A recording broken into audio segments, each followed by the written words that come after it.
Today I'm going to show you how to make monkey bread from scratch. So I'm going to be making these in my stand mixer. So I just have my glass bowl here. To that I'm going to first add my warm milk. It's at 110 degrees temperature. You don't want it any hotter or it will kill your yeast. And to that I'm adding a tablespoon of sugar, which is going to help feed the yeast. And I'm using Red Star's Platinum yeast. I highly recommend this if you can get a hold of it. It's a really great yeast with some dough enhancers in it. So I'm just adding 1 package of this active dry yeast, and I'm going to be sprinkling it over the top of the milk. And then I'm going to let it sit for about 10 minutes until it gets nice and foamy.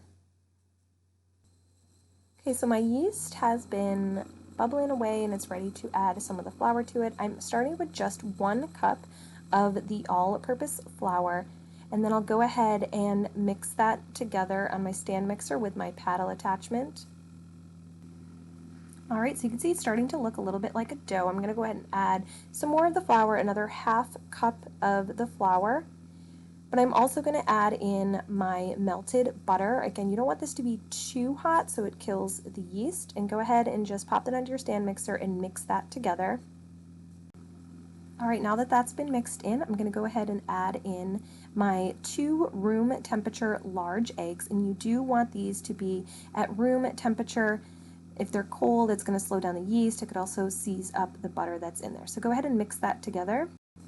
Alright, now that the eggs have been mixed in, I'm going to go ahead and add in the remaining flour, and don't forget to add in your salt. Salt is always needed with yeast dough to help strengthen it, and go ahead and mix that together. Alright, now that our dough is ready, I'm going to go ahead and just place it into a second mixing bowl that I've lightly sprayed with some nonstick cooking spray, and I'm going to go ahead and just turn it over so that the dough is covered. This will help prevent the dough from forming a skin on top, which would prevent it from rising. And then I'm just going to cover it up and let it rise in a warm place, about 70 degrees, for about 1 hour, until about doubled in size. Alright, my dough has been rising, and you can see that it has indeed doubled in size. So now it's time to shape the dough. Alright, so I have here a bowl of light brown sugar that I'm going to add in my cinnamon to, and I'm just going to stir that together and just kind of break up any of the lumps.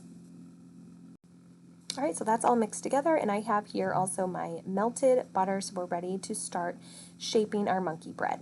Alright, I have here a lightly greased bundt pan, and what I'm going to do is I'm just going to gently take off about 1-inch sections of dough, and I'm just going to eyeball this. You don't have to really weigh this out if you don't want. I'm going to roll it into a ball, and then I'm just going to give it a quick dunk into the melted butter and then coat it in the brown sugar cinnamon mixture. I'm just going to place that into the bottom of my bundt pan. I'm going to do this with the rest of my dough.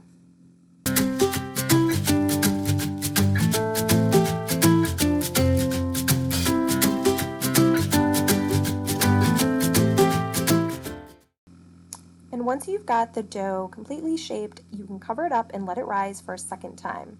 So my dough has been resting again for another 45 minutes. And before I bake it, I'm going to go ahead and just pour over. I combined the brown sugar and cinnamon and the rest of the melted butter together, and I'm just pouring this over the monkey bread before I pop it into the oven. And then I'm going to go ahead and bake this in a 350-degree oven for 30 to 35 minutes. Alright, so this is the finished monkey bread. I'm going to let it cool in the pan for about 5 to 10 minutes before I flip it upside down onto my serving platter. Alright, so it's been resting and it's time for the big reveal. And all that's left to do now is to make some glaze and pour it over the top and enjoy.